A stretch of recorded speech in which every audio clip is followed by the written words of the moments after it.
2010 සීයල ගහලා හිටපු ටැටූ නෙමෙයි දැන් තියෙන්නේ. දැන් තියෙන්නේ 2015 නෙමෙයි දැන් තියෙන්නේ. 2025 ගැන ටැටූ ලෝකේ අප්ඩේට්. මුළු ලෝකෙම ටැටූ තාක්ෂණයත් එක්ක දියුණු වෙලා, ආර්ට්ස් එක්ක, ඩිසයින්ස් එක්ක, කලර්ස් එක්ක, පැටර්න්ස් එක්ක හැම පැත්තකම දියුණු වෙලා.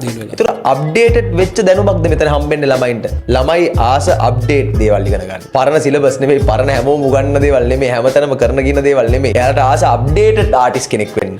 ඒ අප්ඩේටඩ් ආටිස්ට්ම හදනවද JK ටැටූලා? ඔව් JK ටැටූ ඇකඩමි ආයතනය හැම වෙලේම අපි ඉස්සෙල්ලාම යන්න පුළුවන් පරාසය මේක තුළේ හදලා තියෙනවා. ඒත් එක්කම ටැටූ ආශ්‍රිතව තව මොනවද මේ ශේෂ්ත්‍රයේ ටැටූ ආටිස්ට් කෙනෙක් විදියට විතරක් රැඳෙන්න බැරි අවස්ථාවලදී ටැටූ එකක් රිමූව් වෙනකොට කොහොමද ඒ රිමූව් වෙන ක්‍රියාවලිය ඒ සම්බන්ධ කියන හැමට වෙන්න පුළුවන් ඩැමේජ් එක ඒකේ මේ කොහොමද මේක රිමූව් වෙලා යන්නේ මේ මැෂින්ස් පවා අපි ගෙනල්ලා. එතකොට ඉස්සෙල්ලා අපි ටැටූ ඩිසයින් එකක් ස්ටෙන්සිල් එකක් ඇඳේ නිකන් අතින් ලොකු කාලයක් වැය කරලා කැප කරලා තමයි ඇඳේ. ඉතින් දැන් අලුත්ම අප්ඩේට්ස් ඇවිල්ලා තියෙනවා. ප්‍රින්ටර් මැෂින් ඇවිල්ලා තියෙනවා. වෙනම සොෆ්ට්වෙයාර් ඇවිල්ලා තියෙනවා. ඉතින් මේ සොෆ්ට්වෙයාර් දැනුම මේ ප්‍රින්ටර් දැනුම මැෂිනරි දැනුම මේ සම්බන්ධ සියලු දේවල්. එහෙම නැතුවම අපි මේ 3 month portrait advanced course එකක් කියන්නේ මේ ටැටූ course එකක් ඇතුලේ තියෙන එක මොඩියුල් එකක් විතරයි. ඉතින් එක මොඩියුල් එකකට අපි සීමා වෙලා නැහැ. ඉතින් ඒක රැයකින් ඉවර කරන්නත් බෑ. මේක අප්ඩේට් වෙනවා. අන්න හරි. මේක අප්ඩේට් වෙනවා. ඉතින් ඒ හින්දාම තමයි අපි ඔය ටැටූ course එකක් අවසානයේදී වුණත් සර්ටිෆිකේට් එකක් දෙනකොට